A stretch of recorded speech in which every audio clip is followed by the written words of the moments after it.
चौथे दिन जैसे ही राजा सिंहासन पर चढ़ने को उद्यत हुए, पुतली कामकंदला बोल पड़ी, रुकिए राजन, आप इस सिंहासन पर कैसे बैठ सकते हैं?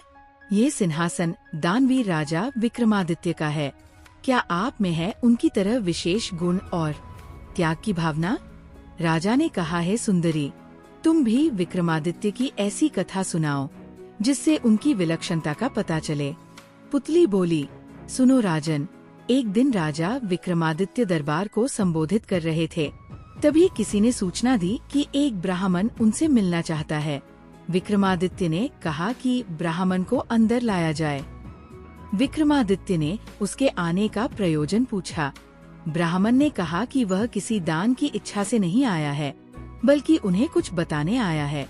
उसने बताया कि मानसरोवर में सूर्योदय होते ही एक खंभा प्रकट होता है, जो सूर्य का प्रकाश ज्यों-ज्यों फैलता है ऊपर उठता चला जाता है, और जब सूर्य की गर्मी अपनी पराकाष्ठा पर होती है तो वह साक्षात सूर्य को स्पर्श करता है।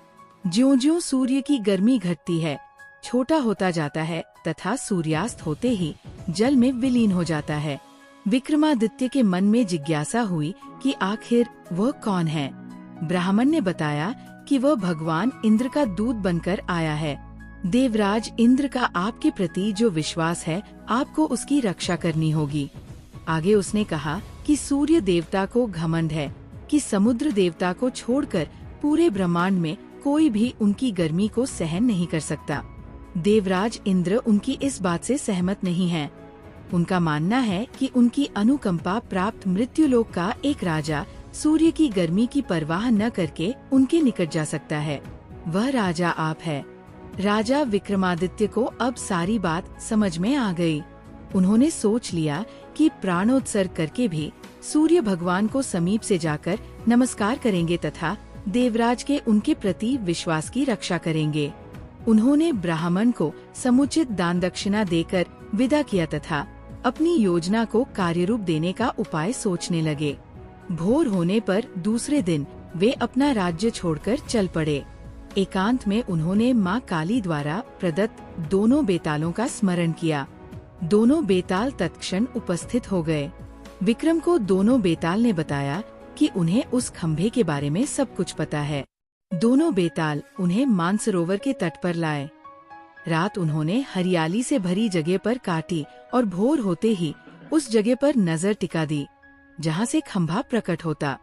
सूर्य की किरणों ने जैसे ही मानसरोवर के जल को छुआ, एक खंभा प्रकट हुआ।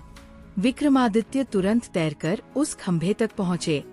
खंभे पर जैसे विक्रमादित्य चढ़े, जल में हलचल हुई और लहरें उठकर विक्रम के पैर छूने लगी। ज्यों-ज्यों सूर्य की गर्मी बढ़ी, खंभा बढ़ता रहा।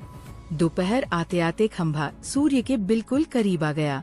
तब तक विक्रम का शरीर जलकर बिल्कुल राख हो गया था।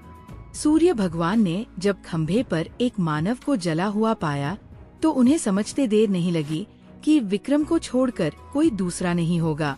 उन्होंने भगवान इंद्र के दावे को बिल्कुल सच पाया। उन्होंने अमृत की बूंदों से विक्रम को जीवित किया तथा अपने स्वर्ण कुंडल उतारकर भेंट कर दिए। उन कुंडलों की ये विशेषता थी कि कोई भी इच्छित वस्तु वे कभी भी प्रदान कर देते। सूर्य देव ने अपना रथ अस्ताचल की दिशा में बढ़ाया तो खंभा घटने लगा।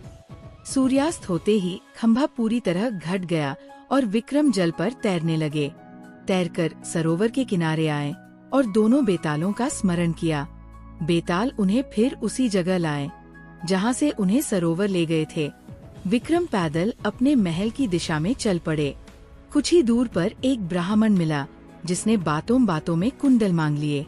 विक्रम ने बिना एक पल की देरी किए बेहिचक उसे दोनों कुंडल दे दिए। पुतली बोली, बोलो राजन, क्या तुम में है वह पराक्रम की सूर्य के नजदीक जाने की हिम्मत कर सको? और अगर चले जाओ तो देवों के देव सूर्य देव के स्वर्ण कुंडल किसी साधारण ब्राह्मण को दे सको? अगर हाँ तो इस सिंहासन पर तुम्हारा स्वागत है। राजा पेशोपेश में पड़ गया और इस तरह चौथा दिन भी चला गया। पांचवें दिन पांचवी पुतली लीलावती ने सुनाई विक्रमादित्य के शौर्य की गाथा।